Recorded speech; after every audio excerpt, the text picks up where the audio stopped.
Okay, so we are going to understand today about stereoisomerism.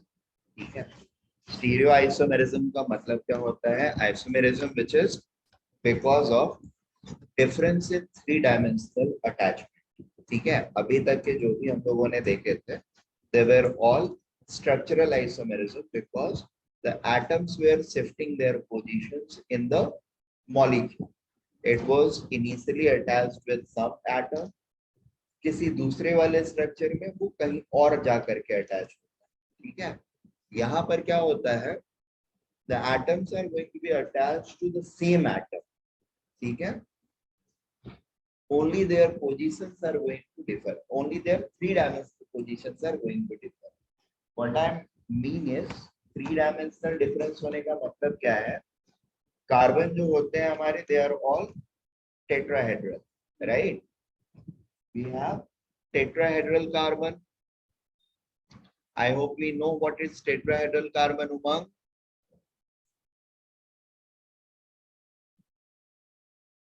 Umang.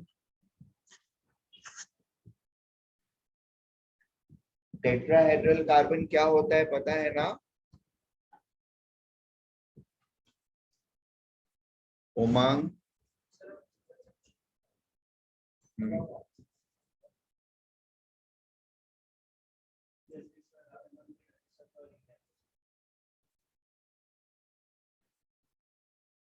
हाँ, तो interchanging आप लोगों ने देखा ऑनलाइन? सॉरी, अथर्व एंड उमंग. ठीक है, हाँ sir. Now I am bringing the same molecule, जिसको मैंने नीचे रखा था उसको ऊपर लेकर के आया मैं. अब मैं इसको सुपर इम्पोज करने की कोशिश करूंगा, तो it is never going to superimpose. ये दो एटम जिनकी पोजीशन को चेंज किया मैंने, ब्लू एंड व्हाइट, ये दो एटम्स की वजह से मॉलिक्यूल कभी भी सुपर इम्पोज नहीं कर पाए. ठीक है, अब ये क्या हो गए हैं? ये बेसिकली एक दूसरे के मिरर इमेज हो गए. ठीक है, now these two are mirror images. अगर इन दोनों के बीच में एक मिरर इमेज, सॉरी, एक मिरर लगा दो इसके बाजू में, तो जो स्ट्रक्चर बनेगा वो स्ट्रक्चर ये हो. ठीक है, तो ये क्या हो गया? Non super imposable mirror image. ये मॉलिक्यूल इस मॉलिक्यूल का क्या है? ये मॉलिक्यूल इस मॉलिक्यूल के लिए क्या है? Non super imposable mirror image. बात समझ में आ रही है? मिरर इमेज है बट सुपर इम्पोजेबल नहीं है. ये एक की वर्ड होता है स्टीरियोआइसोमेरिज्म में, क्योंकि इसी के बेसिस पर हमें ऑप्टिकल एक्टिविटी का पता चलता है. ये एक पिक्यूलियर प्रॉपर्टी होती है ऐसे मॉलिक्यूल्स जिसमें ये एग्जिस्ट करता है, उन दो मॉलिक्यूल्स में कोई भी फिजिकल पैरामीटर का डिफरेंस नहीं होता है, क्योंकि बाकी सारी चीजें उन दो मॉलिक्यूल्स के अंदर में एग्जैक्टली सेम होती हैं. मॉलिक्यूलर मास से लेकर के molecular formula, molecular structure, arrangement of functional groups.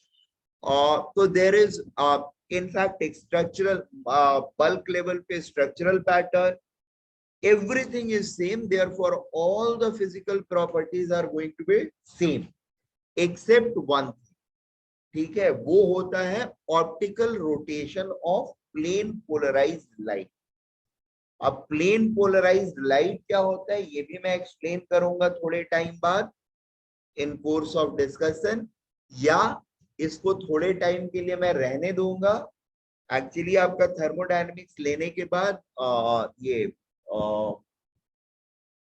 Chandan sir optics में जाने वाले.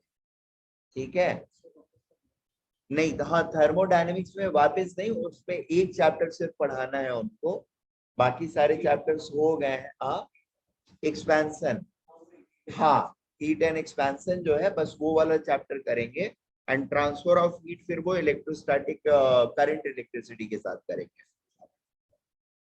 हाँ, उसके बाद ज्योमेट्रिकल ऑप्टिक्स कराएंगे और फिर इलेक्ट्रोस्टैटिक्स में आएंगे.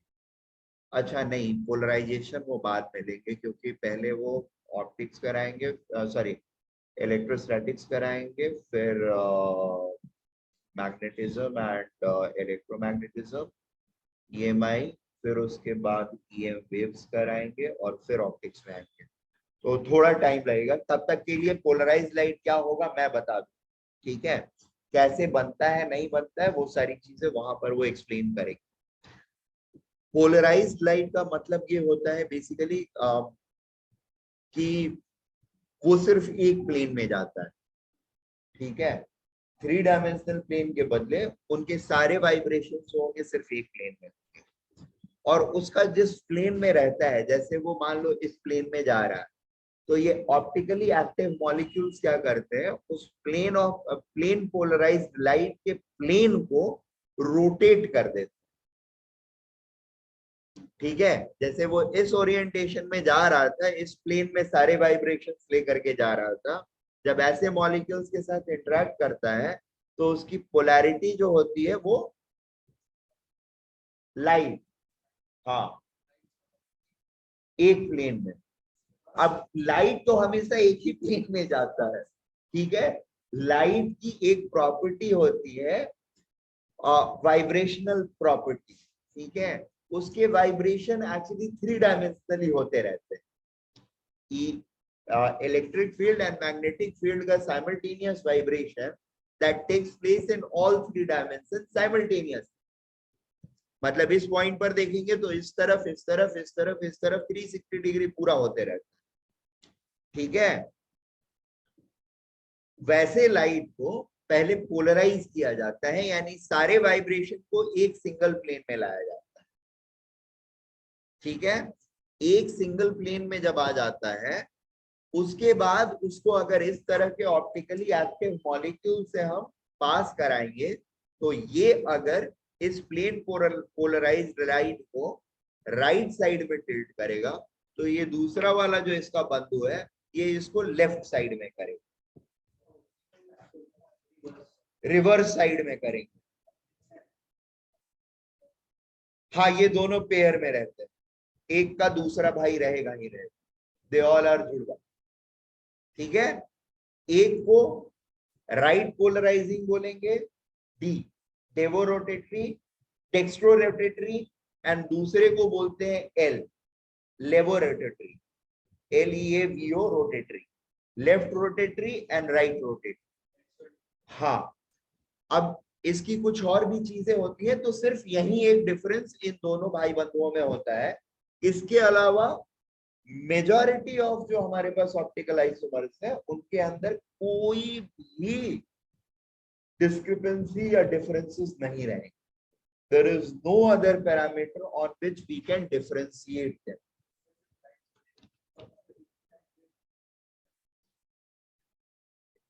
अभी ये अलग जगह पे रहेगा, ये अलग जगह पे रहेगा, हाँ।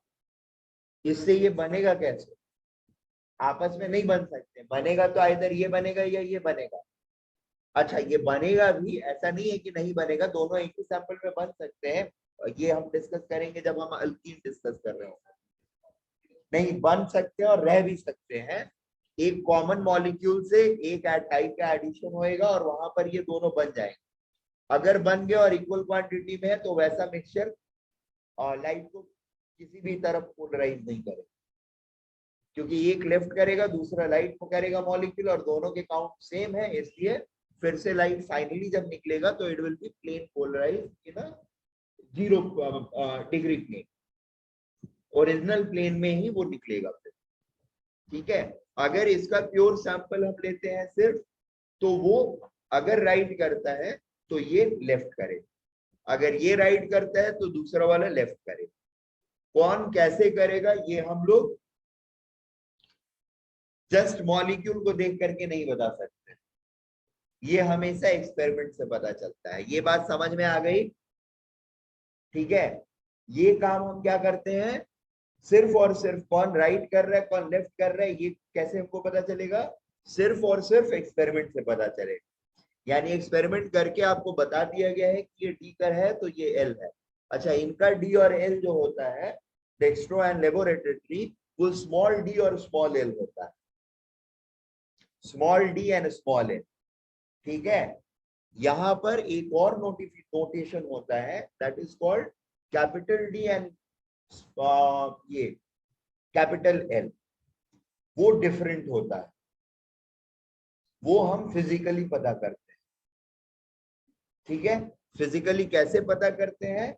इनगोल्ड चैन रूल डिस्कस किया था मैंने, इनगोल्ड चैन रूल, चैन इनगोल्ड CIP किया था। Priority of groups, EZ nomenclature, उसमें चैन इनगोल्ड नहीं डिस्कस किया था? बिल्कुल किया था। देखो, अरे मुझे पता है मैंने किया है, नाम भी बताया है, नोट्स में है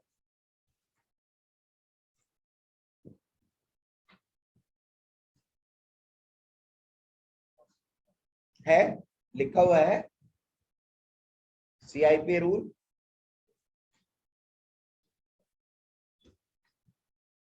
ठीक है, तो चैन इनगोल्ड रूल जो था वो यहाँ पे भी वैलिड होता है। ठीक है, इसमें लोएस्ट प्रायोरिटी एटम को अपने से दूर कर देते हैं।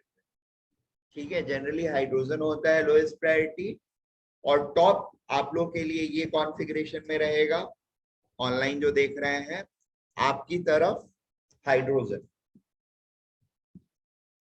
और बाकी लोगों के लिए भी इसी डायरेक्शन में रहेगा। मेरे लिए ये उल्टा हो जा रहा है, नेवरदलेस मैं अपने लिए कौन दोनों, ये हाइड्रोजन है उजला वाला, और ये मेरी तरफ है, मतलब आप लोगों के प्लेन के पीछे है। बात समझ में आ रही है? Is this clear? इस ओरिएंटेशन में इसको रख लिया। बाकी के जो 3 एटम्स हैं उनकी प्रायोरिटी अगेन, ये 4th प्रायोरिटी वाला एटम है, इनमें से कोई भी 1 2 3 हो सकता है। मान लो ये 1st प्रायोरिटी का है, 2nd priority and 3rd priority. उमंग, हाँ सर। वो CIP रूल जब डिस्कस किया था तुम थे प्रेजेंट कि नहीं थे? कौन सा रूल सर? चैन इनगोल्ड CIP रूल, EZ नोमेनक्लेचर पढ़ाया था ना डबल बॉन्डेड सिस्टम में। सर यूट्यूब पे है क्या वो? हाँ, यूट्यूब पे भी है, और क्लासेस में भी मुझे लगता है कि तुमने अटेंड किया होगा, क्योंकि काफी लेट लिया था उसको मैंने। अच्छा, नहीं सर, नहीं याद। ट्रांस और सिस आइसोमर्स के बारे में डिस्कस किया था, तब थे? हाँ, आइसोमर्स के टाइम पे तो था। ट्रांस और सिस आइसोमर्स नोमेनक्लेचर के टाइम पर? नहीं सर, नॉमेनक्लेचर का एक भी नहीं किया, डायरेक्ट आइसोमेरिज्म का शायद से सेकंड लेक्चर से किया है मैंने। अच्छा ठीक है, चलेगा, अभी फिर से बताऊंगा तो नोट कर लेना। ठीक है। यहाँ पे लोएस्ट प्रायोरिटी मतलब बेसिकली एटॉमिक वेट के हिसाब से हम करते हैं, सबसे कम हाइड्रोजन का होता है, हाइड्रोजन प्रेजेंट है तो वही हमेशा लोएस्ट प्रायोरिटी एटम रहेगा, बाकी सारे हाई प्रायोरिटी के रहेंगे according to atomic weight. Atomic weight 7 हो रहा है तो highest atomic mass will be given higher priority, that is the rule. तो अभी के लिए मैं ये अज्यूम करता हूं कि ये हाईएस्ट प्रायोरिटी है, second highest and third highest, first highest, second highest, third highest, fourth highest मेरी तरफ। सर्कल बनाओगे तो कैसा बनेगा? क्लॉकवाइज या एंटी क्लॉकवाइज? एंटी क्लॉकवाइज, ठीक है ना? तो ऐसे को हम क्या बोलेंगे? एस, ठीक है। और इस तरह के बेरिंग कंपाउंड्स को डी कंपाउंड्स बोलते हैं, कैपिटल डी। हाँ, क्लॉकवाइज कर रहा था ना, सॉरी एंटी क्लॉकवाइज कर रहा था, एंटी क्लॉकवाइज कर रहा था यानी लेफ्ट, एल बोलेंगे, लेफ्ट, हाँ लेफ्ट रोटेटरी। हाँ हाँ, लिख के दूंगा, परेशान मत हो। और एस, और दूसरा क्या था? आर, ठीक है। ये उल्टा हो जाएगा इस वाले केस में, ठीक है, दिस विल बिकम आर। अब कैपिटल डी और कैपिटल एल जो आएगा वो कैसे आता है? वो एक मॉलिक्यूल, स्पेशल मॉलिक्यूल के रेफरेंस में आता है, वो भी मैं बता दूंगा, बायोमोलिक्यूल्स में आप लोग को आएगा। एक्चुअली और कैपिटल डी और कैपिटल एल वाला नोमेनक्लेचर जो आया था वो आया था हमारे एमिनो एसिड्स के रिस्पेक्ट में, ठीक है। स्मॉल एल कैपिटल एल में कैपिटल एल जो होता है, capital L and capital D जो होता है वो एक इम्पॉर्टेंट कंपाउंड होता है, उसके बारे में डिस्कस करूंगा। उस कंपाउंड का स्मॉल एल वेरिएशन जो होता है उससे जब बड़े मॉलिक्यूल्स हम बनाते हैं they are referred as capital L molecules, और बाकी जो होते हैं स्मॉल डी के उस वेरिएंट से जितने मॉलिक्यूल्स बनते हैं हायर उसके भाई बंधु जो है ये होमोजेनस ग्रुप के, होमोलोगस ग्रुप के, they are called capital D and that molecule is related to sugars, ठीक है। वैसे सबके लिए अलग अलग है, एमिनो एसिड में भी capital D and capital L होता है, ठीक है। वहां पर भी एक बेसिक स्ट्रक्चर से उनके हायर होमोलोगस को जब बनाते हैं तो स्मॉल डी वाले से जो बनेंगे हायर उनको हम कैपिटल डी बोलते हैं, और स्मॉल एल वाले से जो बनते हैं हायर उनको हम कैपिटल एल बोलते हैं, ठीक है। सो ये उसमें बायोमोलिक्यूल्स में फॉलो होता है ये डिफरेंसेस, कैपिटल डी और capital L and small D small L होता है। स्मॉल डी स्मॉल एल हमेशा एक्सपेरिमेंटली फाउंड आउट फैक्ट होता है, जबकि capital D and capital L is physically found out fact. I think molecule का structure पता चल गया हो गया, ठीक है। चलो फिर थोड़ा सा नोट करते हैं और फिर आगे का डिस्कशन करते सर वो क्लॉकवाइज हैं। क्या आ रहा है, क्या क्या सॉरी, वो क्लॉकवाइज क्लॉकवाइज क्या हुआ? ना, ये वाइज नहीं, नहीं। आपकी आवाज थोड़ी सी कट रही है, मैं समझ नहीं पा रहा हूँ। देखिए इसमें प्रायोरिटी का ऑर्डर क्या था, 1 2 3, ठीक है, और फोर्थ वाला मेरी तरफ था। तो अभी ये कैसे घूम रहा है आप लोगों के लिए, this is moving in anti clockwise. Anti clockwise. तो एंटी क्लॉकवाइज अगर मूव कर रहा है तो इसका एस नोमेनक्लेचर होता है, ठीक है। और ये बाजू वाला मॉलिक्यूल इसका कॉन्फ़िगरेशन एंड रोटेशन क्या, सॉरी इसमें कैसे आप घूमोगे,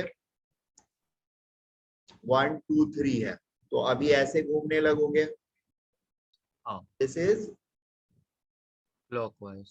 क्लॉकवाइज, ठीक है। आपके लिए क्लॉकवाइज है ये, तो ये क्या हो जाएगा, आर, ठीक है। तो फिर वो एल एंड डी क्या था? हाँ, एल और डी जो था, छोटा एल और छोटा डी, ये वाला मॉलिक्यूल जिसमें आप आर, सॉरी आर जिसको आप बोल रहे हो, ये अगर एक्सपेरिमेंटली प्लेन पोलराइज्ड लाइट को राइट साइड में रोटेट करता है then it will be called as D, small D. और ऑब्वियसली इसका दूसरा भाई जो होगा वो लेफ्ट साइड में रोटेट करेगा प्लेन पोलराइज्ड लाइट को, इसलिए अच्छा इसको हाँ स्मॉल समझ रहा हूँ। एल नेम देंगे। Now small L small D are experimentally found out facts, R and S जो है ये क्या है, फिजिकली फाउंड आउट फैक्ट्स, ठीक है। Whether the placements are clockwise और एंटी क्लॉकवाइज उसके बेसिस पर हम फिजिकली असाइन कर रहे हैं। ये आर सॉरी लेफ्ट और right rotation of polarised light जो है वो क्या है, इनका एक्सपेरिमेंटली फाउंड आउट फैक्ट है, वो हम इसके बेसिस पर नहीं कर सकते हैं।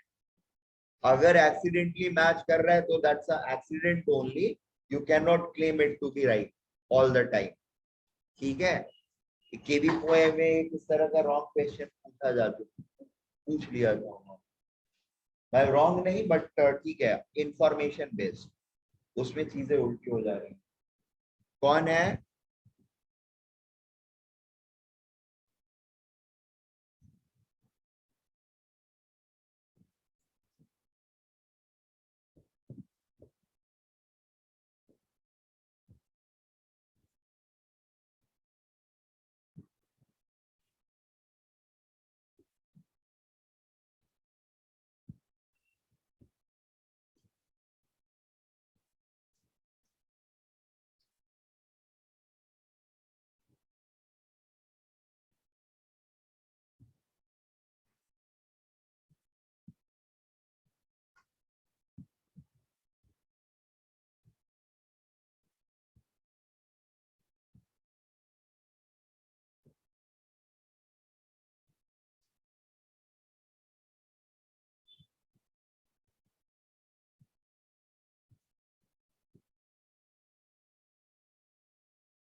तो प्लीज थोड़ा ऊपर का दिखा ना, मुझे ब्लर दिख रहा था।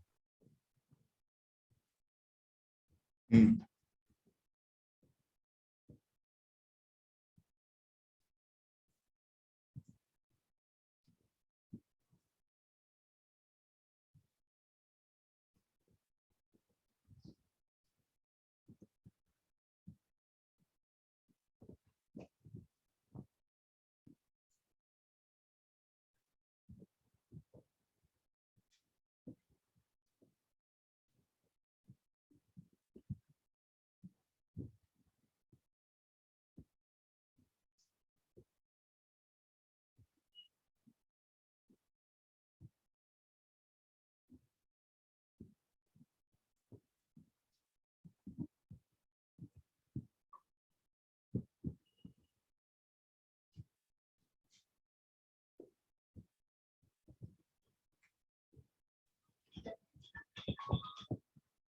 Hello hello.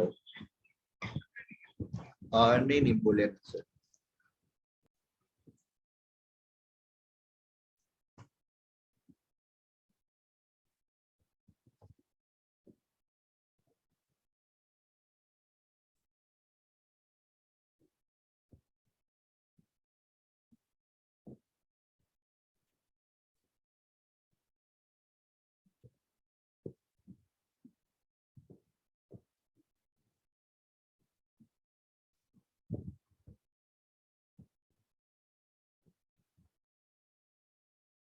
Okay.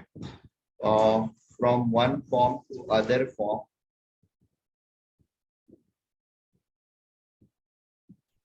only by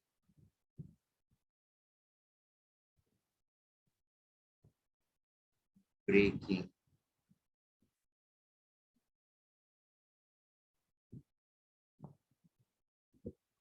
forms.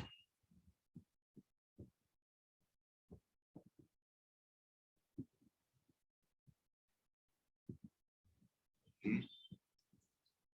By breaking bonds are known as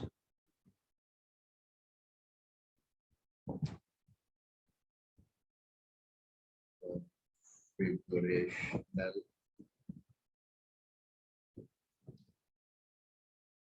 stereo isomers. Is that okay?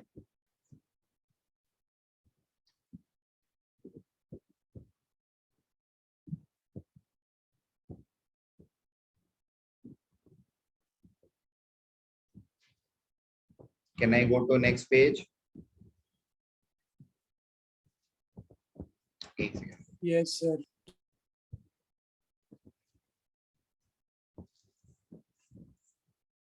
और लिख के हो गया देश पांडे?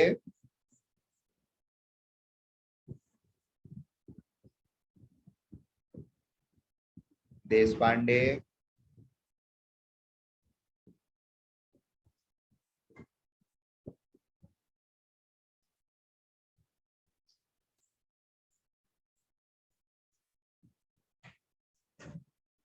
क्या लिखो लिखो।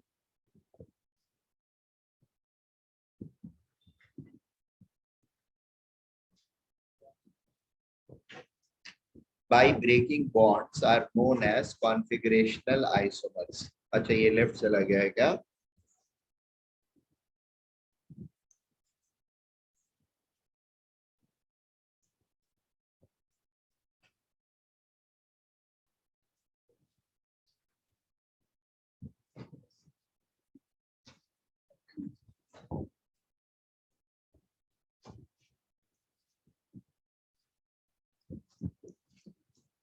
सर मेरा लास्ट टाइम नोट कर लो।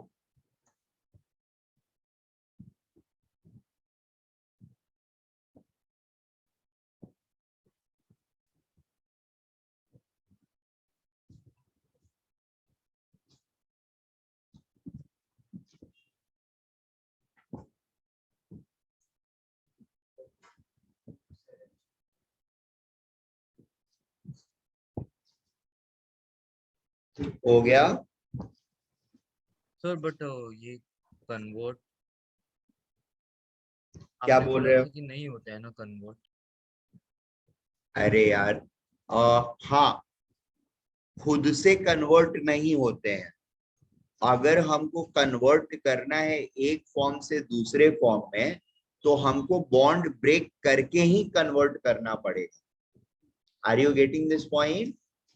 हाँ सर। खुद से ये नहीं होते हैं, क्योंकि बॉन्ड ब्रेक करना है मतलब एक्टिवेशन एनर्जी बहुत ज्यादा चाहिए होगी, नहीं तो बॉन्ड टूटेगा कैसे? बात समझ रहे हो? हाँ सर। तो एक फॉर्म से दूसरे फॉर्म में कन्वर्सन जो होगा खुद से नहीं हो पाएगा। दोनों एक साथ बन सकते हैं, बट एक फॉर्म बनने के बाद दूसरा फॉर्म में कन्वर्ट हो, that's not possible. What I am trying to say is कि कहीं पर कोई रिएक्शन बन हो रहा है जिसमें दोनों के फॉर्म होने की पॉसिबिलिटी है, तो दोनों रैंडमली फॉर्म हो सकते हैं। ठीक है, मतलब किसी एटम को आके जुड़ना है तो वो किधर से जुड़ेगा? जैसे what I am trying to say is कि अगर कोई मेरे पास प्लेनर कार्बन है sp2 हाइब्रिडाइज्ड, ठीक है, जैसे, अच्छा ये है नहीं sp2 हाइब्रिडाइज्ड, बट जस्ट मैं समझा रहा हूं। मान लो ये sp2 हाइब्रिडाइज्ड कार्बन है, sp2 तो प्लेनर रहेगा ना, ठीक है। तो अगर प्लेनर है तो इधर से भी आकर के चीज अटैच छोड़ सकता है या नीचे से भी हो सकता है, दोनों की प्रोबेबिलिटी है।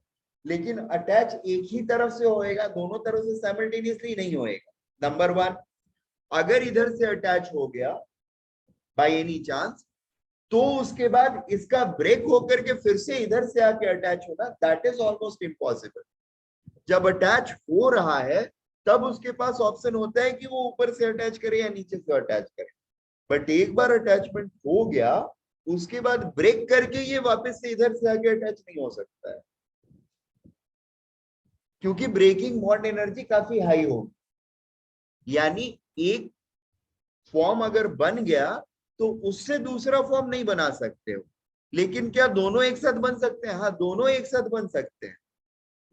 Are you getting this point?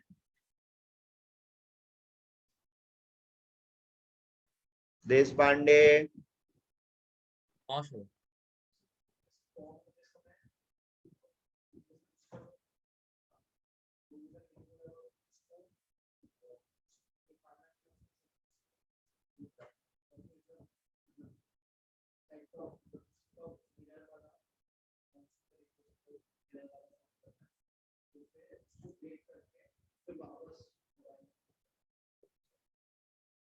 Kind of, ठीक है,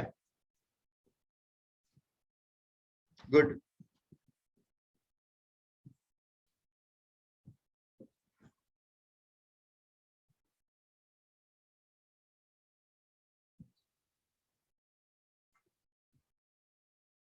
हाँ, सो कॉन्फ़िगरेशनल हो गया। कॉन्फ़िगरेशनल के बाद है conformational isomers.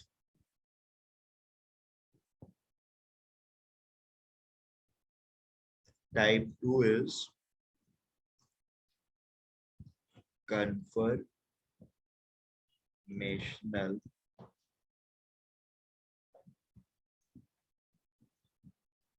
Isomers. Conformational isomers में ये होता है the isomers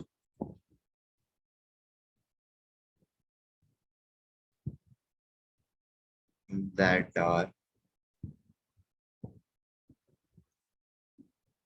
formed by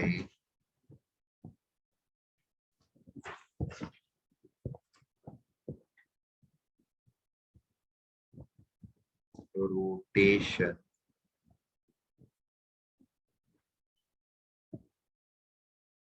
or bending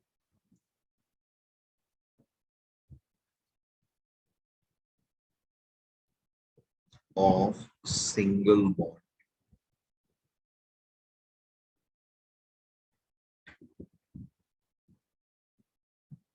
Bending around single bond.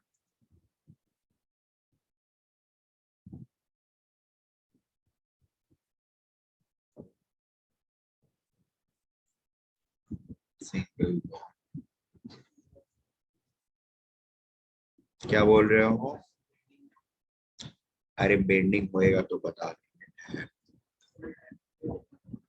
क्या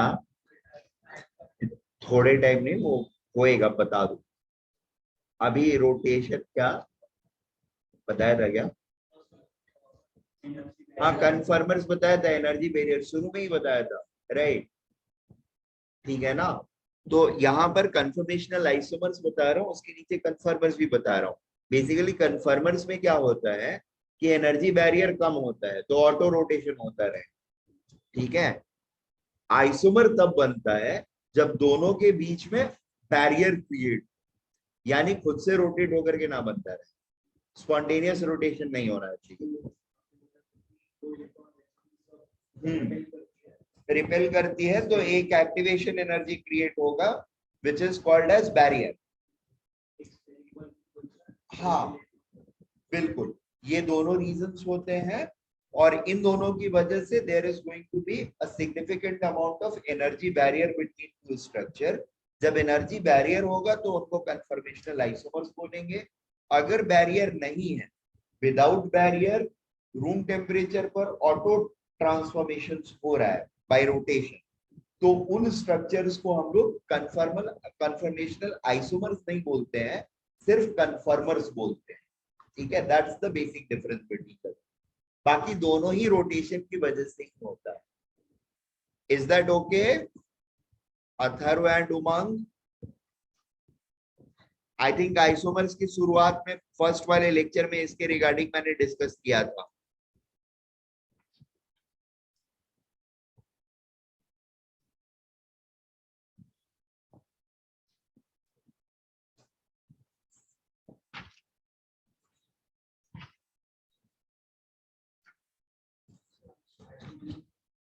नहीं,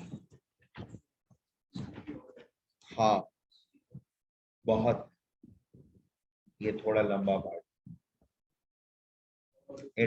2 से 3 लेक्चर,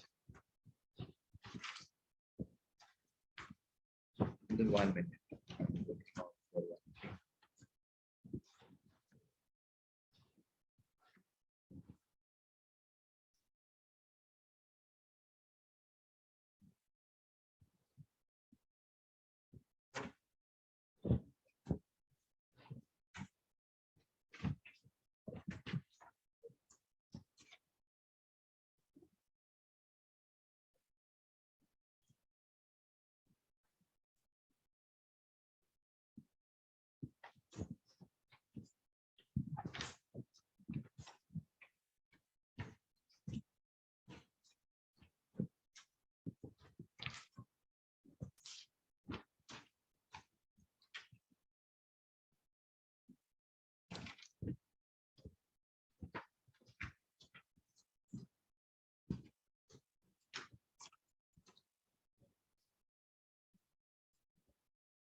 हाँ, एक लेक्चर रहेगा around single bond.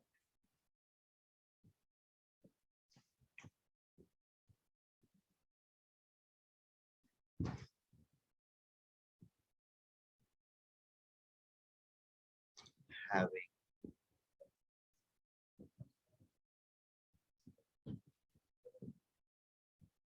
significant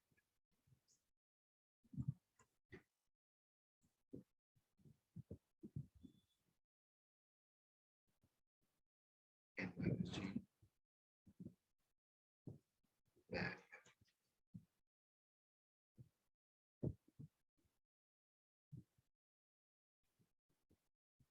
conformational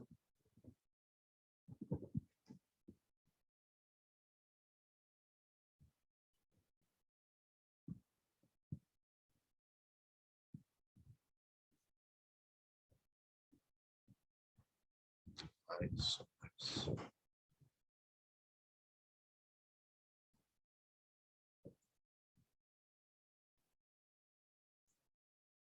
If energy barrier is not significant, then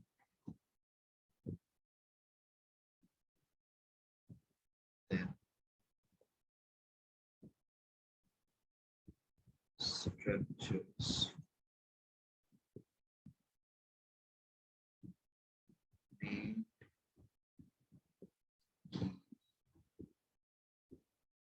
spontaneously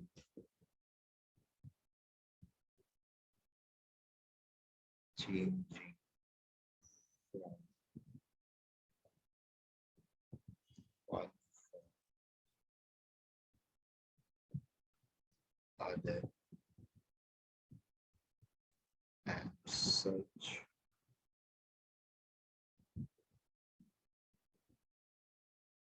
structures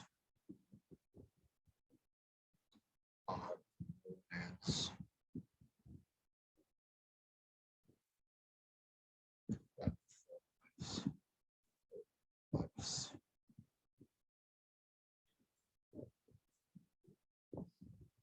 I hope बात समझ में आ गई होगी हम लोगों को।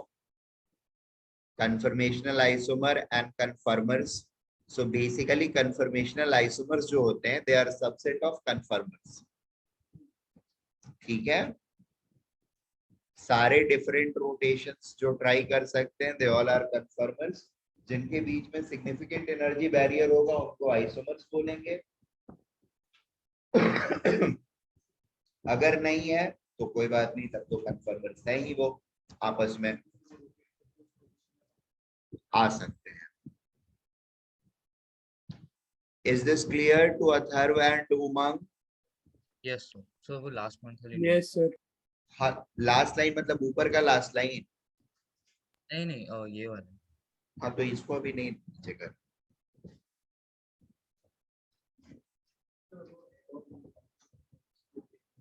क्या और डी वो आएगा, वो ऑप्टिकल वाले में जब बताने लगूंगा तो फिर आएगा।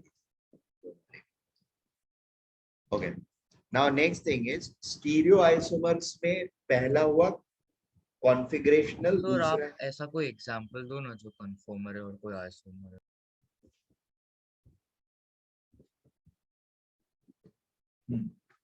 लास्ट टाइम ही दिया था, फिर से दे दो। देखो ये बना हुआ है तभी, फिर से इसी पर समझा रहा।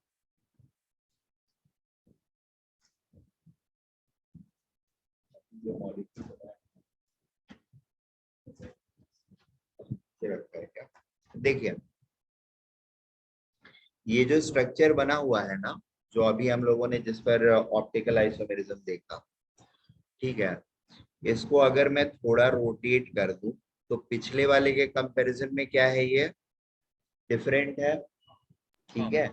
बट क्या रियली ये डिफरेंट है? क्या कभी ये उस फिर पोजीशन में आ नहीं सकता है? आ सकता है, जस्ट थोड़ा सा रोटेट, और ये रोटेशन तो चलता रहेगा, लाइक राइट ना। रूम टेम्परेचर पर rotation of molecule around single bond चलते रहता है, दैट्स अ नॉर्मल फेनोमेना, ठीक है। अगर जब तक डबल बॉन्ड नहीं होगा मॉलिक्यूल में तब तक उसका फ्री रोटेशन चलते रहता है। तो ये बिना किसी कंस्ट्रेंट के, मतलब इसका एनर्जी बैरियर बहुत सिग्निफिकेंट नहीं है, और इसके लिए ये कंटिन्यूअसली होता रहे। तो ये फॉर्म इस फॉर्म का क्या होगा? कन्फर्मर। बात समझ में आई है सर? सर और सारे कन्फर्मर्स आइसोमर्स? नहीं, सारे कन्फर्मर्स आइसोमर्स नहीं होंगे।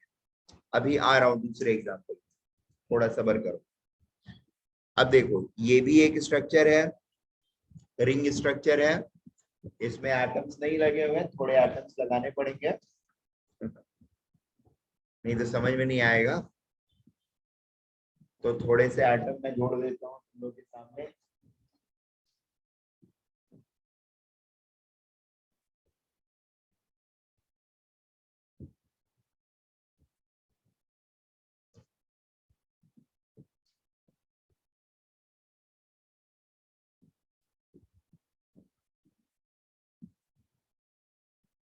अब सिग्निफिकेंट नंबर ऑफ एटम्स हो गए इसमें, सो दैट आपको पता चल पाए हो क्या रहा है, ठीक है ना। देखिए, ये एक पोजीशन है इसका, इस फॉर्म में ये है, ठीक है। ये एक दूसरे फॉर्म में भी रह सकता है ऐसे। अभी जो ये फॉर्म में इनका चेंजेस हो रहा है, इसमें ऑब्वियसली मुझे थोड़ा ज्यादा एफर्ट लगाना पड़ रहा है, और यहां पर इसका मतलब क्या हुआ कि there is certain level of barrier, ठीक है। अब इसको थोड़ा सा और इलेबोरेट कर देता हूं मैं। बिजली गई, सॉरी, वेट। हाँ, इसको और मैं थोड़ा इलेबोरेट कर देता हूं। देखिए, ये स्ट्रक्चर जो है, इस स्ट्रक्चर और ये वाला स्ट्रक्चर थोड़ा ओपन, ठीक है, दोनों में डिफरेंस है। बट इन दोनों के बीच में क्या एनर्जी बैरियर बहुत ज्यादा रहेगा? नहीं रहेगा, ठीक है, क्योंकि ये दोनों आसपास वाले स्ट्रक्चर है। ये अभी ऐसे है, ओपन होना चालू हुआ है, इसमें और इसमें बहुत ज्यादा क्या एनर्जी डिफरेंस नहीं रहेगा, ठीक है। लेकिन इसको घुमा करके ऐसे लेकर के आना हो तो अभी एनर्जी डिफरेंस ज्यादा रहेगा। Are we getting this point Deshpande?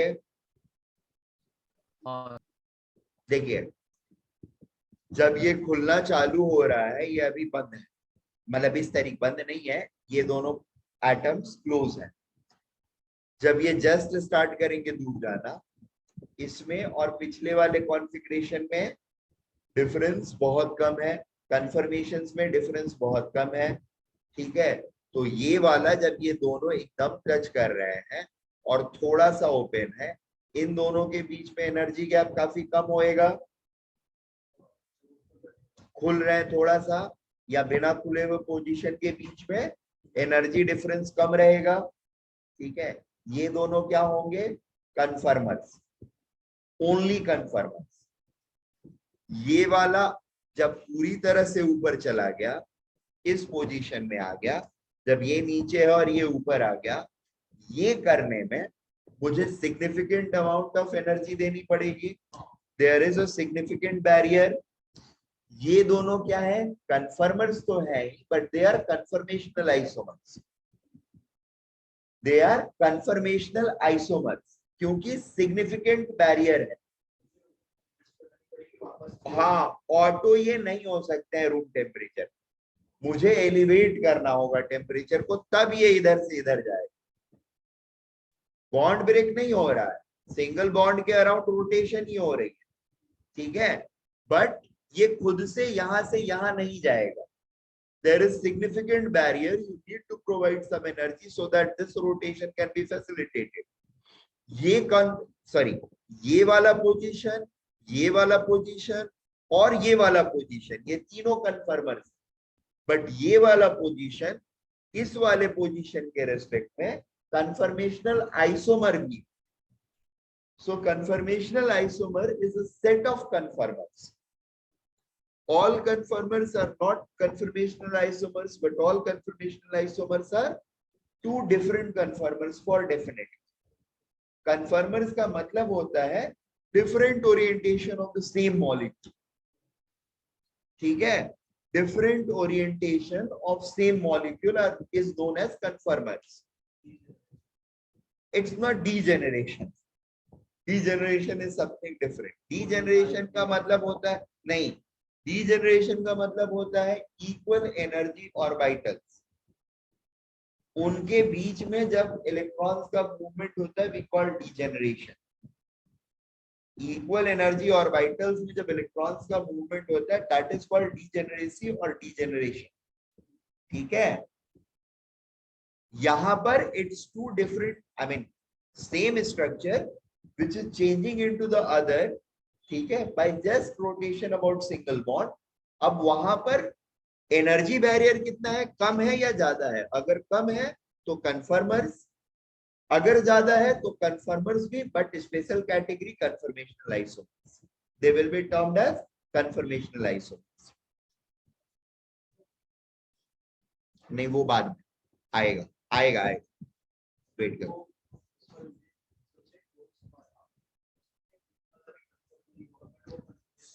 Isomer भी हो, ठीक है ना?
यहाँ पर एक और वर्ड ऐड किया मैंने, at room temperature. What is significance of this? Right, at room temperature. अच्छा, अब मैं ये बोलूं कि क्या लोअर टेम्परेचर्स पे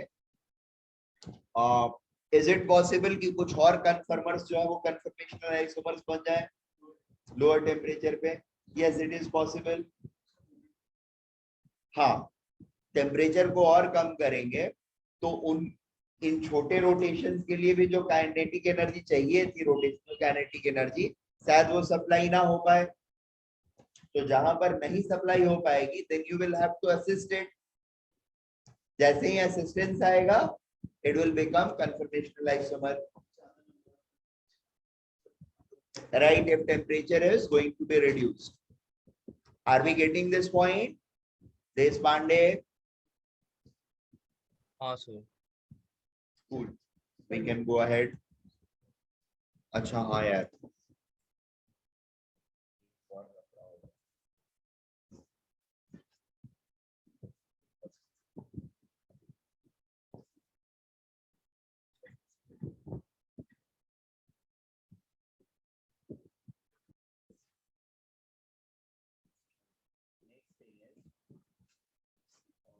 हमारे कॉन्फ़िगरेशनल आइसोमर्स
सिमेट्रिकल स्टीरियोआइसोमर्स क्या होते हैं? We know that a bit. ठीक है, ऑप्टिकल स्टीरियोआइसोमर्स के बारे में again they are subdivided into two types.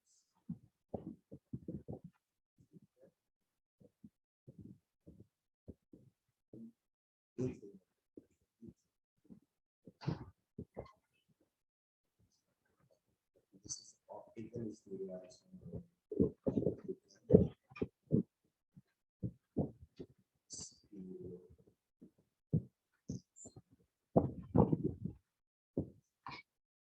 This is subdivided into two groups. One is called enantiomers, and the other is called diastereomers.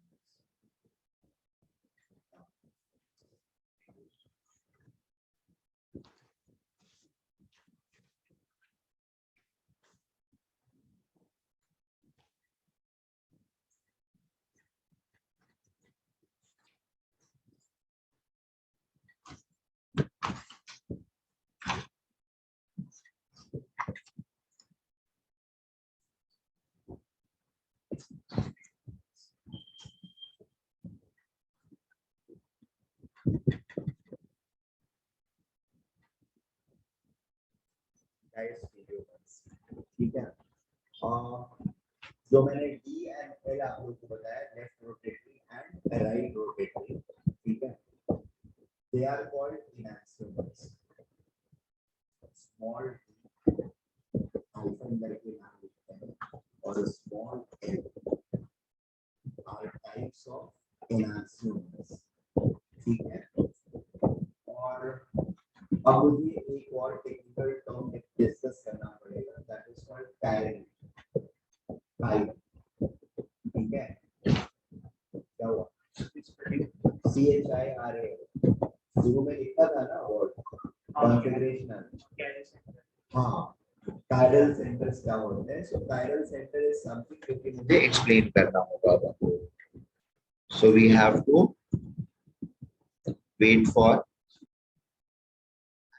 trying to say configurational isomers जो है further दो categories में divided होते हैं. The one is called optical stereoisomer. Optical stereoisomers का मतलब इनके अंदर ऑप्टिकल एक्टिविटी होती है. ऑप्टिकल एक्टिविटी होने का मतलब क्या होता है? ऑप्टिकल एक्टिविटी होने का मतलब क्या होता है? They have capability of rotating the plane polarized light. ठीक है, लिखवा रहा हूं थोड़ा सा सीक्वेंशियली. उनके अंदर फिर से सब दो कैटेगरी दो होती है. एक सब कैटेगरी को एनांसियोमर्स बोलते हैं और दूसरे सब कैटेगरी को डायस्टीरियोमर्स बोलते हैं. ये कैसे बनते हैं यही मैं समझाने की कोशिश कर रहा हूं. ठीक है, अब कैसे समझाता हूं इसके लिए थोड़ा सा वेट करना पड़ेगा आप लोगों को, क्योंकि मुझे मॉलिक्यूल बनाना पड़ेगा और एक नहीं दो मॉलिक्यूल बनाने पड़ेंगे. I will have to create some connectors. अरे यार,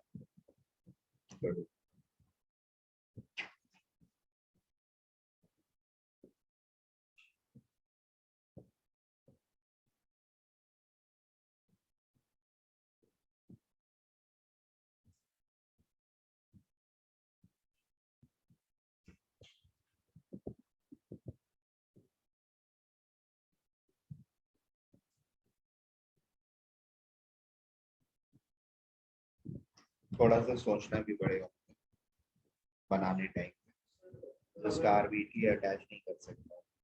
हाँ बोलिए ना.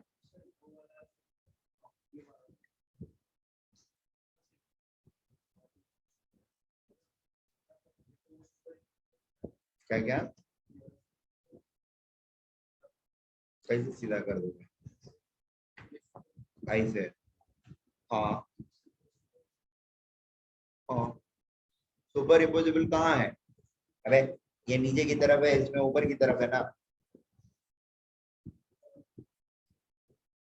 ये दोनों को ज्वाइन सिर्फ इसलिए नहीं किया क्योंकि इसमें सिमेट्री आ जाएगी. अभी कैरिलिटी समझाया नहीं है इसलिए सिमेट्री वाले फिगर्स नहीं ले रहा था. फिर ठहर जा, एक एक चीजें एक बार.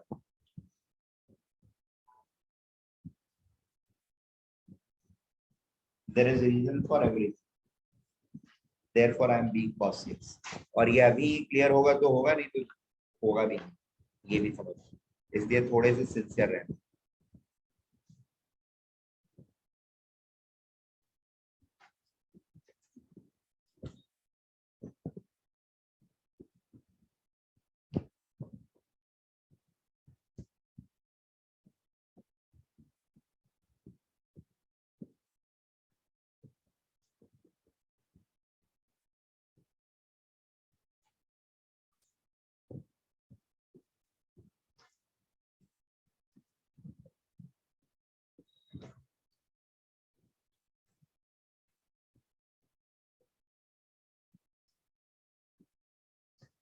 फिर चला गया।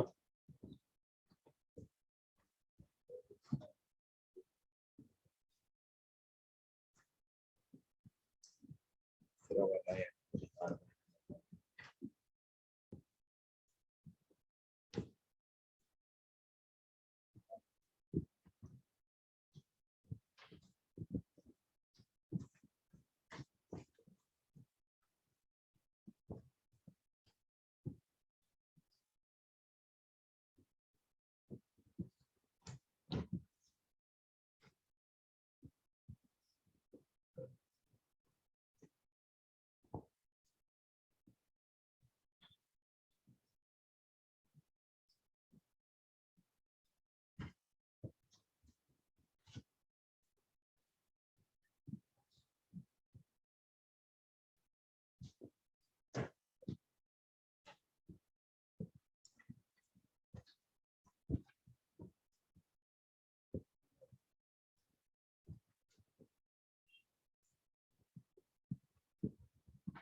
देखिए डाई स्टीरियोमर्स के टाइम पर होता क्या है, ये दोनों मॉलिक्यूल्स को हम लोग, ये एक मॉलिक्यूल लिया मैंने, दिख रहा है।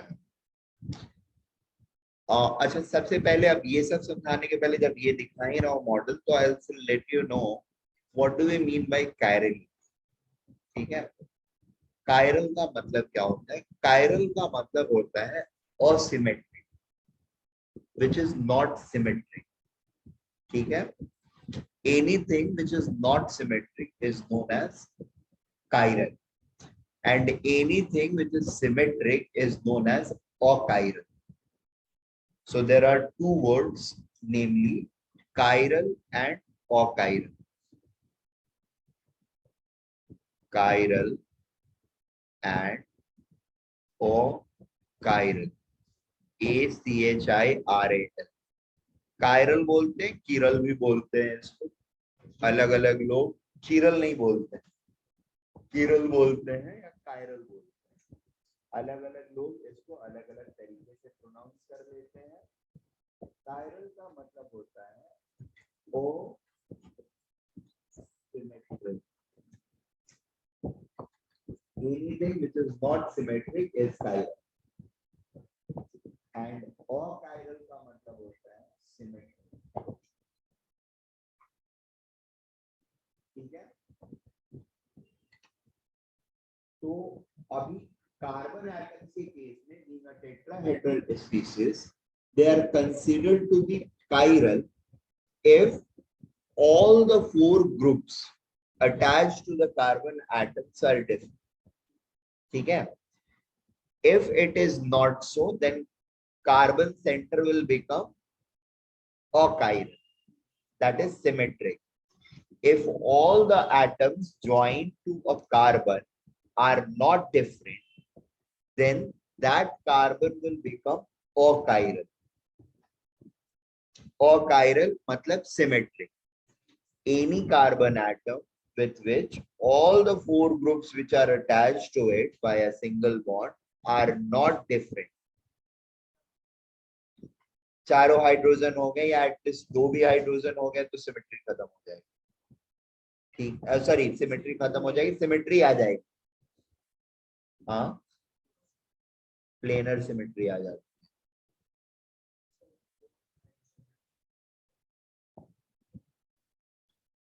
तो देखो क्या होता है, अब ये केस भी बता नहीं देता हूँ, उसमें सिमेट्री कहाँ से आ जाएगी।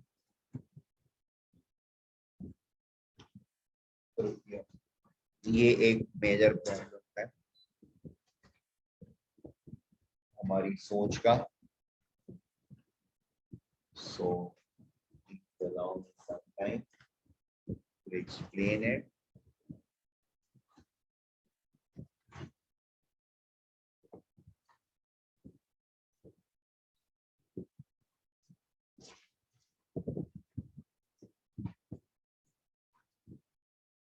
एक काला वाला लगा, देखिए भाई ये 4 एटम दिख रहे हैं हम लोगों को,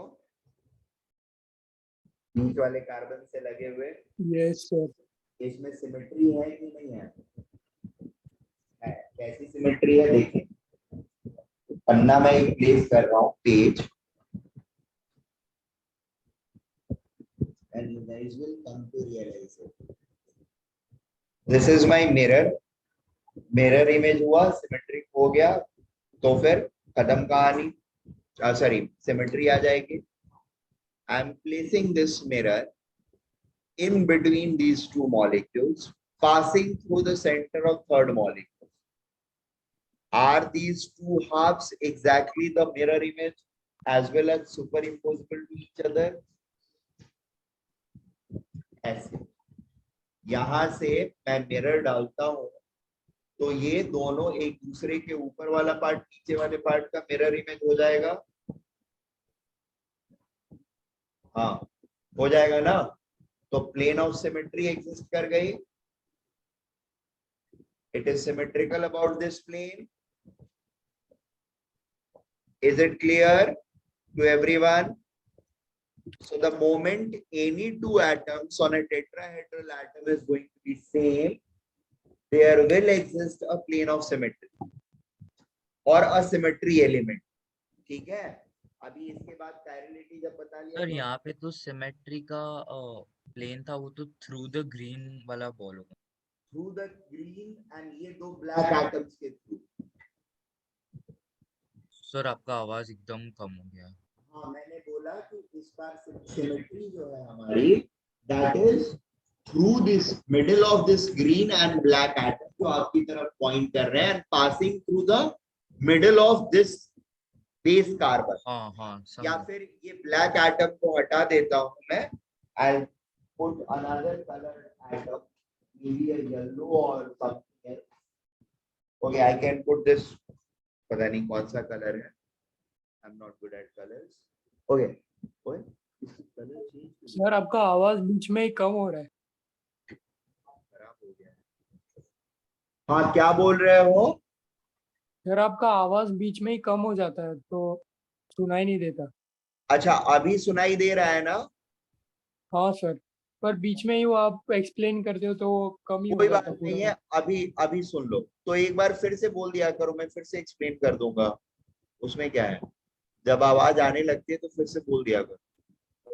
ठीक है ये प्लेन दिख रहा है, ये अगर मिरर एग्जैक्टली ऐसे ही पास करा दूं दोनों के सेंटर से आगे, ग्रीन और ब्लू वाला जो एटम है इन दोनों के सेंटर से और ब्लैक वाले एटम के भी सेंटर से पास होता हुआ अगर एक मिरर रख दूं तो ये क्या हो जाएगा?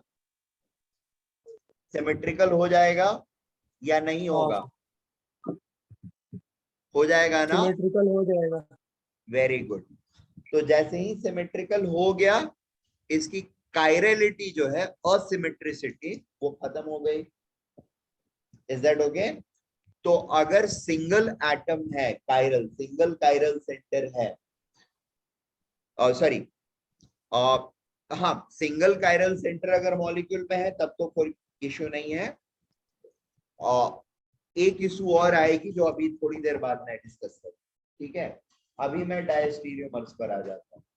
What is optical isomer and enantiomer and diastereomer. मैंने ये मॉडल बना रखा है, ठीक है?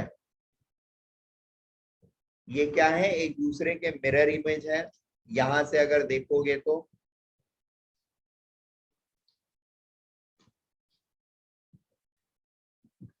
क्या रहेगा, ये रोटेट कर दो, कर देता हूं, ठीक है। ये दोनों मॉलिक्यूल्स एग्जैक्टली एक दूसरे के मिरर इमेजेस।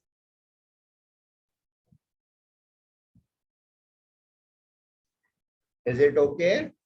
दिख रहा है हम लोगों को? कोई डाउट? No sir. 6 एटम्स दिख रहे हैं हम लोगों को? एक सेकेंड, हाँ, अभी इस ओरिएंटेशन में 6 एटम्स दिख रहे हैं हम लोगों को, ठीक है ना। तो ये दोनों मिरर इमेजेस हैं और नॉन सुपर इम्पोजिबल तो डेफिनेटली है, इसमें कोई डाउट ही नहीं होना चाहिए। अगर इसको मतलब कोई डाउट हो रहा है तो नहीं रहना चाहिए, क्योंकि ये दोनों सुपर इम्पोजिबल बिल्कुल नहीं। They are non super impossible mirror images and therefore they are enantiomers, ठीक है। They are sir enantiomers. एक लेफ्ट रोटेट करेगा नेट, तो दूसरा मॉलिक्यूल राइट रोटेट करेगा नेट, ठीक है। अब यार ऐसा है कि मुझे 2 मॉडल और ऐसे बनाने पड़ेंगे, तब जाकर के मेरा डायस्टीरियोमर का एक्सप्लेनेशन कंप्लीट होगा, ठीक है। सर सो मिरर इमेज हमेशा ही नॉन इम्पोसिबल रहेंगे।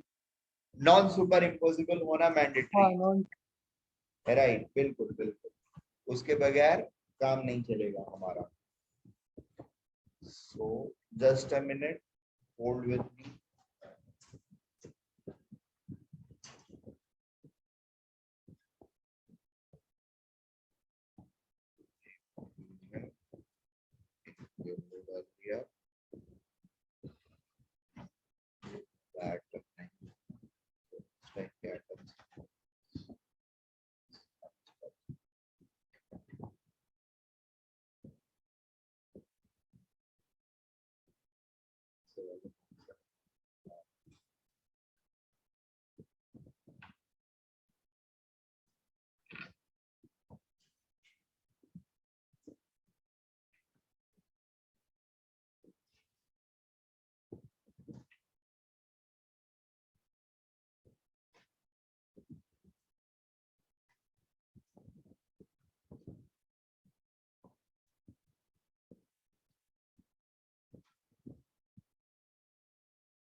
Hello,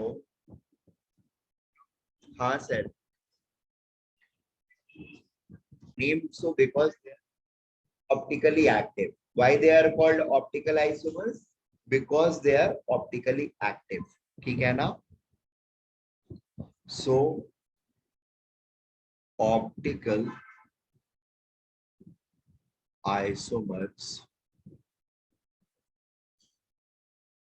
are named so because they are optically active. Optically active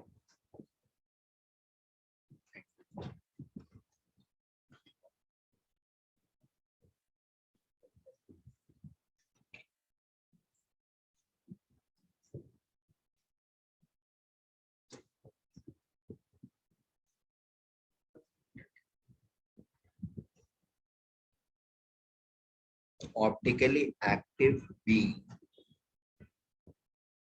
means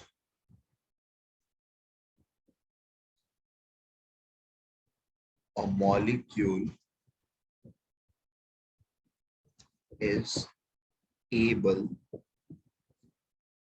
to rotate. बोलो,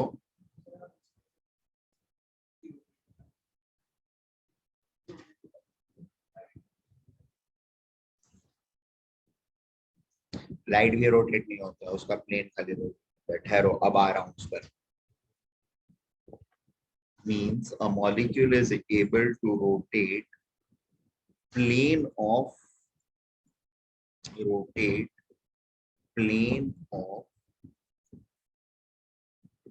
plane polarized light। नहीं, ठहरिए, अपना एक्सप्रेशन मत बनाइए। Next thing is, what is plane polarized light? Let us again come back to the description. See, what happens is, light जब भी travel करता है, rectilinear motion उसका होता है, स्ट्रेट लाइन मोशन। और स्ट्रेट लाइन मोशन में light is a EM wave, electromagnetic wave. इसका मतलब क्या होता है?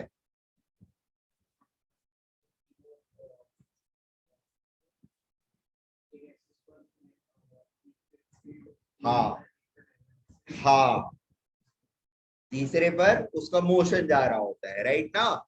एक एक्सिस पे मोशन रहता है, दूसरे एक्सिस पे इलेक्ट्रिक फील्ड का वेरिएशन होता है, और तीसरे एक्सिस पर मैग्नेटिक फील्ड का वेरिएशन होता है। याद है सबको ये बात? देश पांडे, अनुमंग, हाँ सर। याद हाँ है? सर। याद है कि नहीं? बताया था एटॉमिक स्ट्रक्चर में? याद नहीं था बट अभी अभी याद कर रहा है। नहीं था सर यार। नहीं था याद? Very good.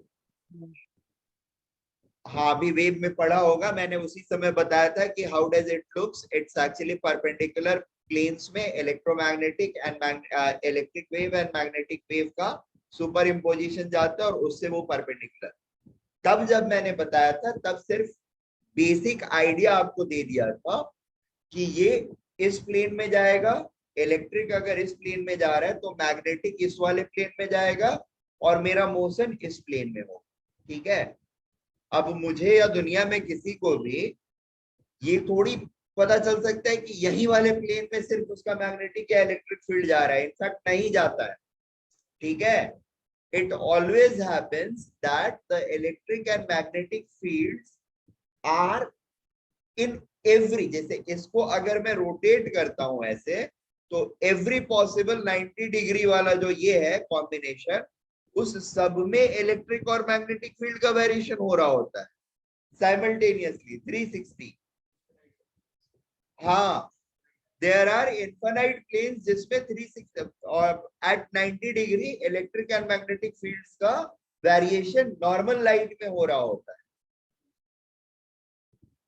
मैं बोल रहा हूं सिंपल सी चीज, इलेक्ट्रिक फील्ड सिर्फ ऐसे ही है, ये किसको पता है? ठीक है, या मैग्नेटिक फील्ड सिर्फ ऐसे ही है, ये किसको पता है? नहीं, ये प्लेन ऐसे भी है, ऐसे भी है, ऐसे भी है, हर एंगल पर है।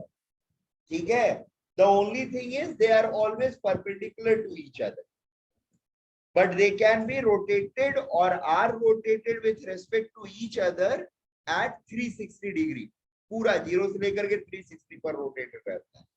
अब प्लेन पोलराइज लाइट में क्या करते हैं हम, ये बाकी के जो एंगल्स वाले हैं इनके, इसके रेस्पेक्ट में बाकी के एंगल्स को हम 0 कर देते हैं। बाकी के 360 डिग्रीज को सिर्फ 1 डिग्री को हम रखते हैं और बाकी के 359 डिग्री को गैप कर देते हैं। तो अब मेरा लाइट क्या हो गया, इसका इलेक्ट्रिक फील्ड और मैग्नेटिक फील्ड वेरिएशन क्या हो गया, फिक्स्ड हो गया, सिर्फ इसी प्लेन में हो गया। ये बात समझ में आई? सो बेसिकली जब एक्सप्लेन किया था ईएम वेव, तब क्या एक्सप्लेन किया था, एक प्लेन एक्सप्लेन किया था, that is plane polarised light. Is that okay? Normal light क्या होगा, वो 360 डिग्री पर रोटेट होता रहेगा, है उसके अंदर है ही ये कैरेक्टर, हर एंगल पर उसका बस हर इलेक्ट्रिक फील्ड के करस्पॉन्डिंग 90 डिग्री पर उसका मैग्नेटिक फील्ड रहेगा। और ये इसके बाद एक और भी रहेगा इसके बाजू में, ऐसे अगेन 90 डिग्री वाले एंगल पर, फिर 90, फिर 90, ऐसे ऐसे करके ये पूरे सर्कल में रहेगा और ये थ्रू आउट रहता है। ठीक है, जब बाकी सारे कंपोनेंट्स को 0 कर दूंगा, सिर्फ सारे कंपोनेंट्स जो सारे फैक्टर्स जिनके कंपोनेंट इस डायरेक्शन में, सिर्फ एक ही डायरेक्शन को मैं लाइव रखूं, बाकी सारे को नलिफाई कर दूं किसी तरीके से, ठीक है, then the light is going to be called as plane polarized light. हाँ, दोनों रहेंगे at perpendicular to each other, but एक ही में रहेगा, यही अभी डायरेक्शन ये फिक्स हो, ये एक प्लेन, ये एक, मतलब इस प्लेन में रहेगा। This is called plane polarised light, एक ही प्लेन में रहेगा एट अ टाइम। ठीक है, this is called plane polarised light. बात समझ में आ गई क्या? नहीं, वो फिजिक्स में बताएंगे, मैं सिर्फ ये बता रहा था कि अगर ये 90 डिग्री अभी ऐसे है, तो इसी पॉइंट ऑफ टाइम पे एक घुमा हुआ ऐसे भी रहेगा, उसी टाइम पे यहीं पे इस पोजीशन पे ये वाला भी कंपोनेंट रहेगा, ये वाला भी रहेगा, ये मैं बता रहा हूं। हाँ, तो बस वो है नॉर्मल लाइट। और जब सारे कंपोनेंट्स को डेड करके एक ही कंपोनेंट को लाइव रखा हमने, या सारे कंपोनेंट्स का प्रोजेक्शन जो इस कंपोनेंट के अलोंग है वो लाइव रहे, और बाकी सारे कंपोनेंट्स नलिफाई हो जाए, किसी तरह से डिके कर जाए, तो the remaining thing is plane polarised light. ठीक है, सो प्लेन पोलराइज्ड लाइट का डेफिनेशन लिख लें, light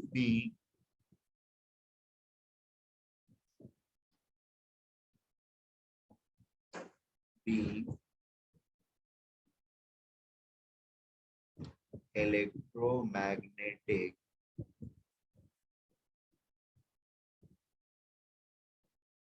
wave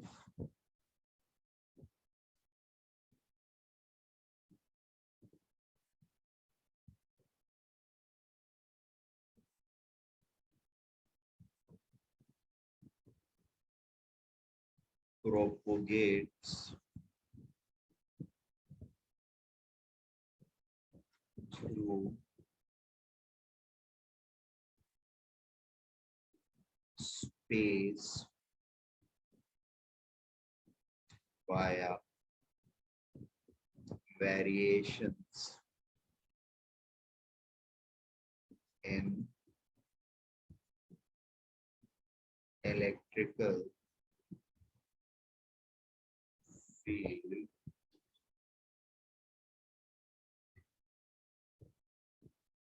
and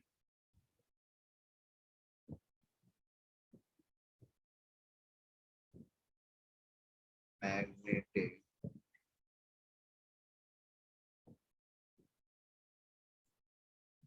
field, any point space at any given time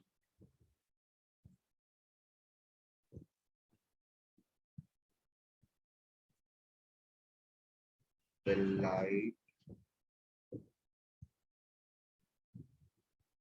wave has EM fields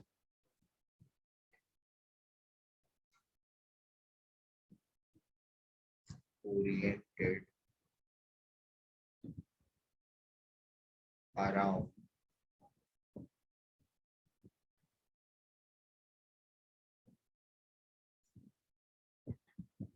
all 360 degrees.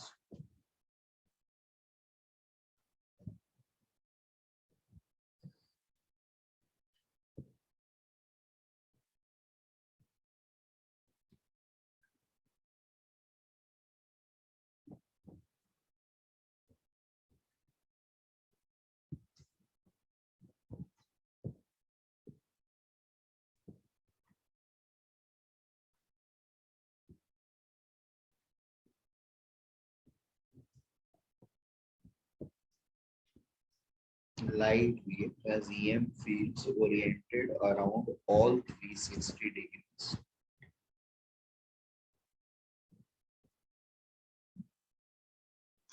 In case of unpolarized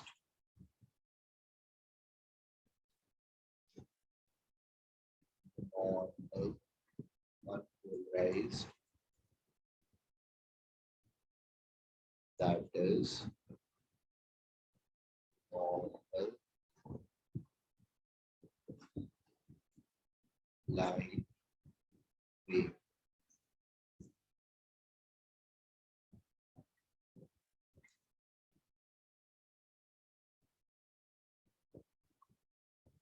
It is generally represented as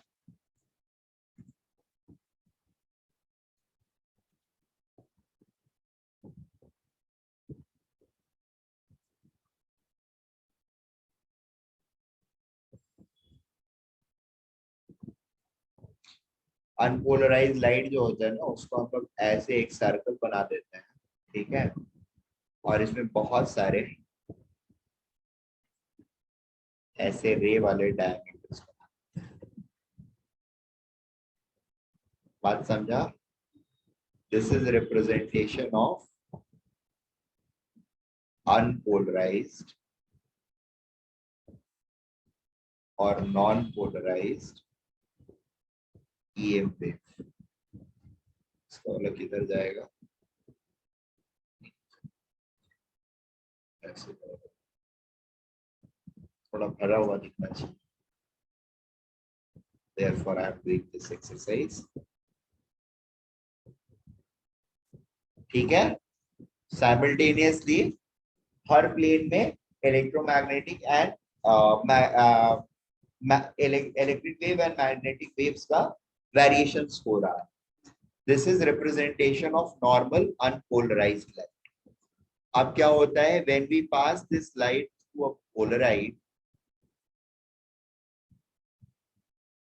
when unpolarized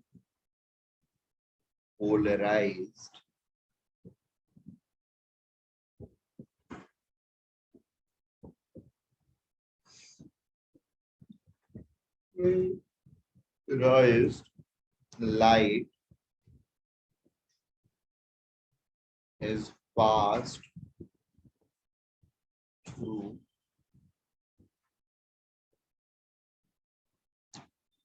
a polarized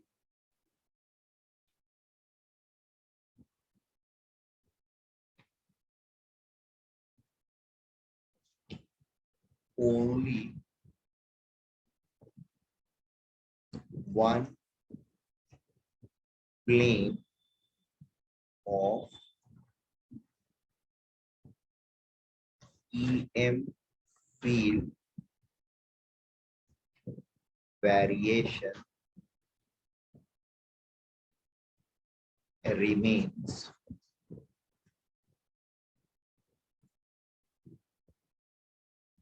rest others die down.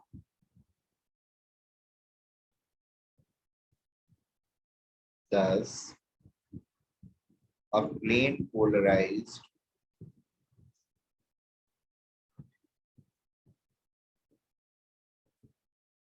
light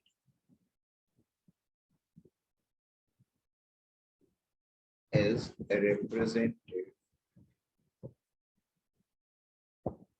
by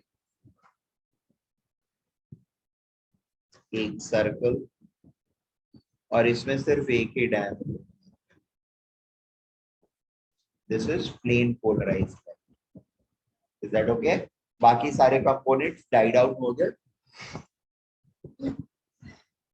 अब हमेशा ऐसा ही रहेगा जरूरी नहीं है, बस एक होना चाहिए, ये मैंडेटरी है. This is also a plane polarised light.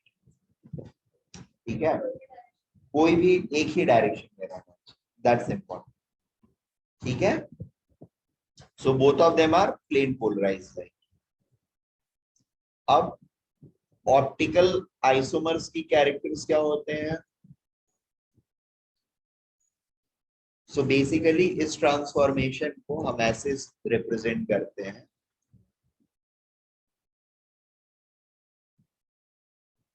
Generally wave हम ऐसे निकालते लिखते हैं और इसके ऊपर ऐसा मल्टी डायमेंशनल बना देते हैं.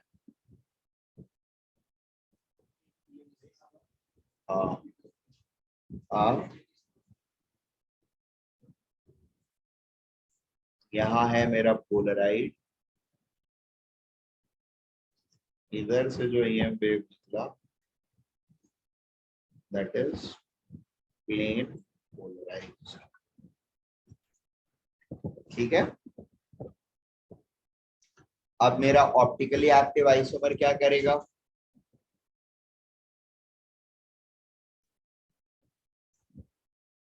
तो optically active isomer will rotate the plane of plane polarized light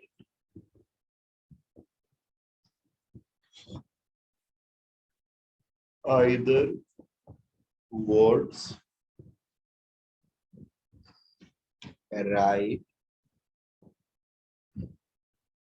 or towards left. ठीक है, यहाँ पर क्या होगा? अब हमने ये फिर से एक प्लेन लिया, इसको पास कराया यहाँ से. ये है प्लेन पोलराइज्ड, ये है इसका डायरेक्शन ऑफ पोलराइजेशन. एक सैंपल फिर से रखा हमने, इससे पास किया सैंपल. ठीक है, अब यहाँ का जब हमने मेजर किया तो हमें मिला ये. Is the nature of sample. इसने लेफ्ट रोटेट किया या राइट रोटेट किया? प्लेन पोलराइज्ड लाइट को लेफ्ट किया. लेफ्ट किया मतलब एल हो गया. लेफ्ट रोटेट किया मतलब लेवो रोटेटरी एल हो गया. सैंपल कैसा होगा? एल होगा, लेवो रोटेटरी.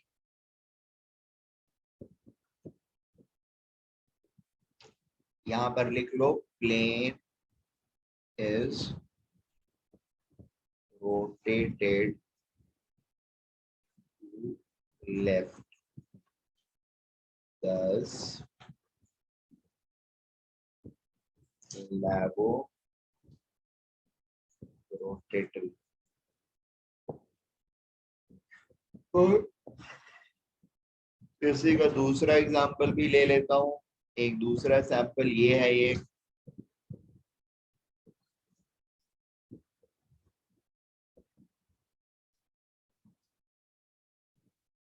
ठीक है। इस बार हमने इस टाइप का लाइट लिया और इसको सैंपल बी से पास कराया, sample B.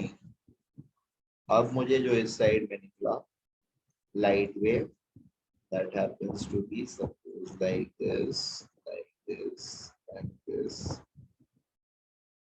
It becomes something like this again. It is going to be plane rotated to right. Thus, dextro rotatory or D.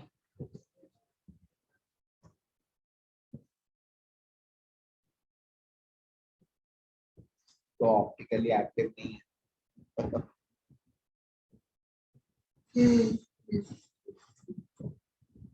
Optical activity नहीं होने के लिए दो रीजंस हो सकते हैं। पहला, एक्चुअली कोई कायरल सेंटर ही ना हो। दूसरा, कायरल सेंटर्स के प्रेजेंस में भी कायरलिटी ना हो, मॉलिक्यूलर कायरलिटी ना हो, यानी मॉलिक्यूल के अंदर में कोई सिमेट्री एग्जिस्ट करती हो। कायरल सेंटर्स होते हुए भी it is possible that symmetry may exist in a molecule। दोनों कायरल सेंटर्स पर सेम ग्रुप्स लगे हुए, राइट? हाँ, बिल्कुल सही सोच रहा है, यही वाला सोच चाहिए। गुड। चलेगा। सो सेंटर्स कायरल होने के बाद भी मॉलिक्यूल अकायरल हो सकता है, that's not a big deal, it may happen. And और क्या बोल रहा था, और दूसरा तरीका भी है रोटेशन खत्म होने का। मान लो इक्वल अमाउंट ऑफ डी और एल को मैंने मिक्स कर दिया तो भी गायब हो जाएगा, ऑप्टिकल एक्टिविटी खत्म हो जाएगी, नेट जीरो हो जाएगा रोटेशन। नाउ ये दो तरीके जो हुए, एक को बोलते हैं इंटरनल कंपनसेशन। इंटरनल कंपनसेशन मतलब मॉलिक्यूल के अंदर की कायरलिटी लॉस होने की वजह से despite of having chiral centres, हमारा नेट जो हो रहा है optical rotation that becomes zero. This means that our system is getting internally optically stabilised. ठीक है, इंटरनली ऑप्टिकली स्टेबलाइज्ड। ठीक है। This is called meso compounds. ठीक है, this is called meso compounds, right. And दूसरा जो सिस्टम होता है जिसको एक्सटर्नली स्टेबलाइज करते हैं by mixing equal amount of D and L, ठीक है, that is called racemic mixture. Racemic mixture. So racemic mixtures are optically inactive because of external compensation. ठीक है। meso compounds are optically inactive because of internal compensation, internal compensations and external compensation। ठीक है, लिख रहा हूं, definition लिख रहा हूं, एक मिनट देना।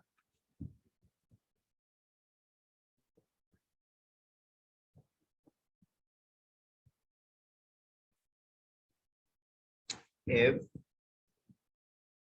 a sample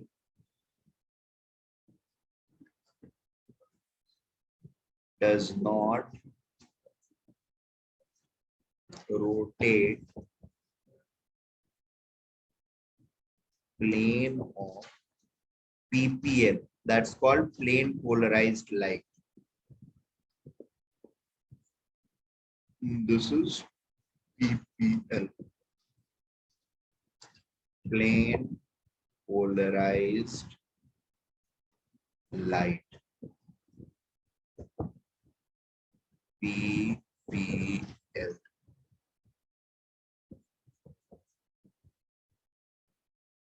Grain of PPL. This can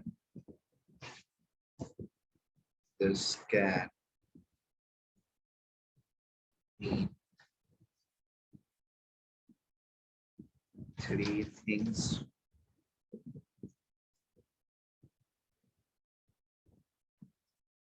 No chiral center. Chiral centers.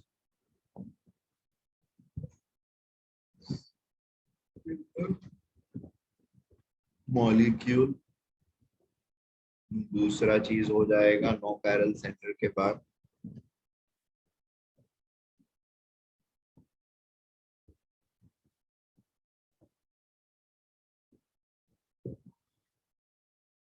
No chirality at molecular level despite of having more than one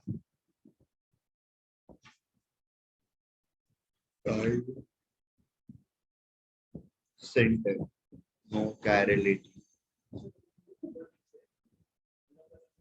बस दे रहा हूँ मुझे भी थोड़ी सी नींद आ रही है और भूख भी लगी हुई है 5 मिनट में दे रहा हूँ तो ये वाला लिख दो हाँ बोलो ना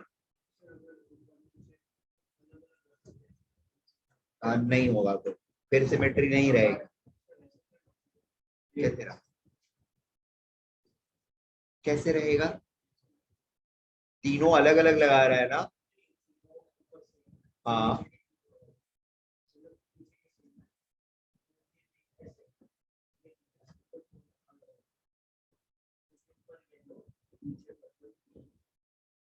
तो तीनों है तब तो सिमेट्री आ गई तो अकायरल हो गया वो रोटेट ही नहीं करेगा उसमें तो सिमेट्री ही नहीं है और कायरल सेंटर ही नहीं है उसके अंदर में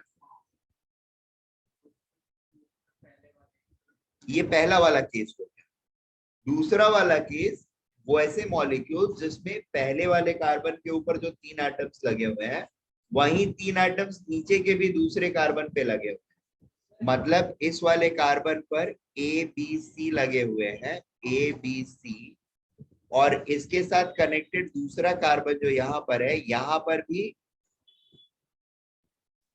बी ए और सी इस ऑर्डर में लगे हुए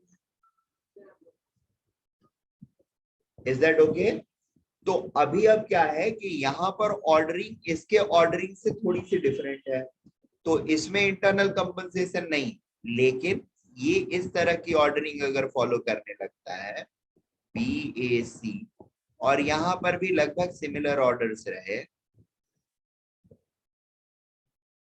ए बी सी तो अभी सिमेट्री आ जाएगी ठीक है दोनों में एबीसी है किसी में सिमेट्री है कहाँ है उसमें सिमेट्री किधर से लाएगा और कैसे भी लगाएगा तो कहां से आ जाएगा सिमेट्री बताओ हाँ हाँ बी इस तरफ है और बी वाले से लगा दिया मैंने तो हाँ कहाँ हो जाएगा एक ही मिरर लगाएगा ना कि 5 मिरर लगा के सिमेट्री करेगा हाँ तो ए इधर कहाँ है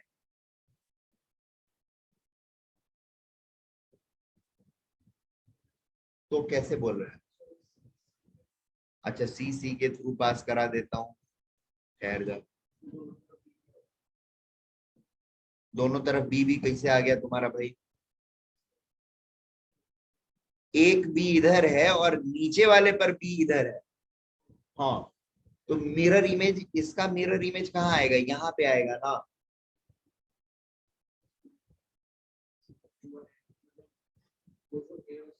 अरे भाई, मिरर जब तू डालेगा कहाँ डाल रहा है? हाँ, यहाँ पे डाल रहे हो तो इसका इमेज कहाँ आना चाहिए? ये वाला एटम और ये वाला सेम होना चाहिए ना। ये इससे सेम हो जाएगा तो क्या होगा?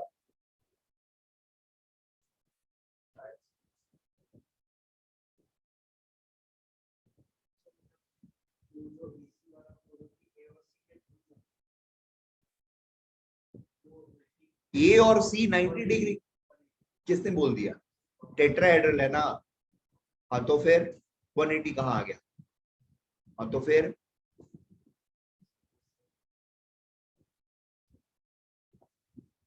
एक टाइम में आधी चीजें सोचेंगे हम लोग।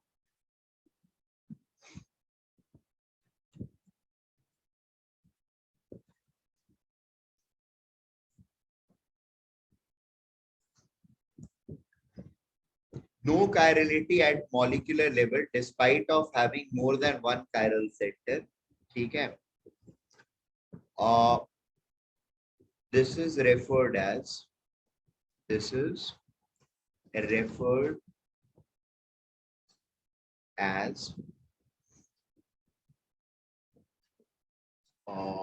optically inactive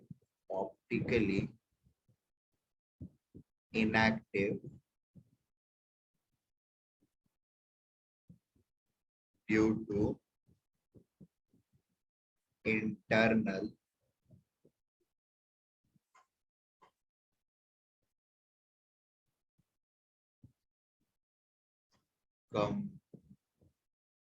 compensation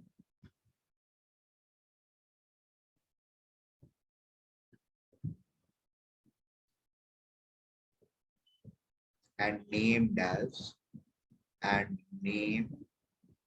as meso compounds.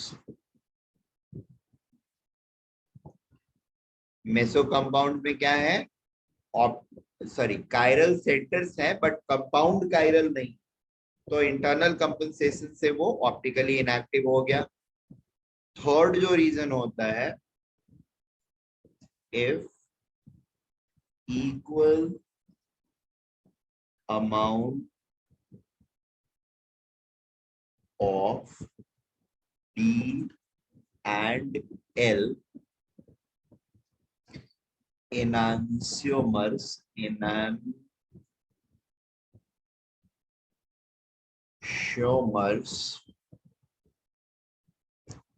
are mixed,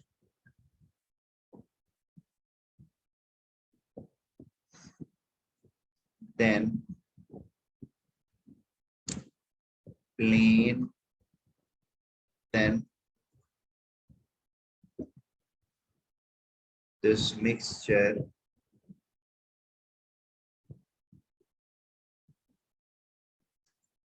turns out to be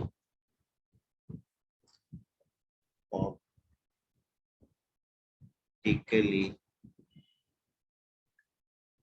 inactive due to external compensation. Is that okay? And referred as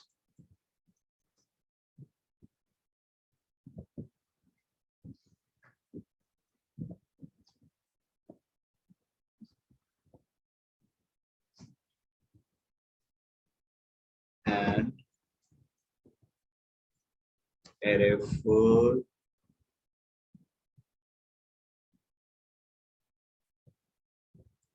as racemic mixture.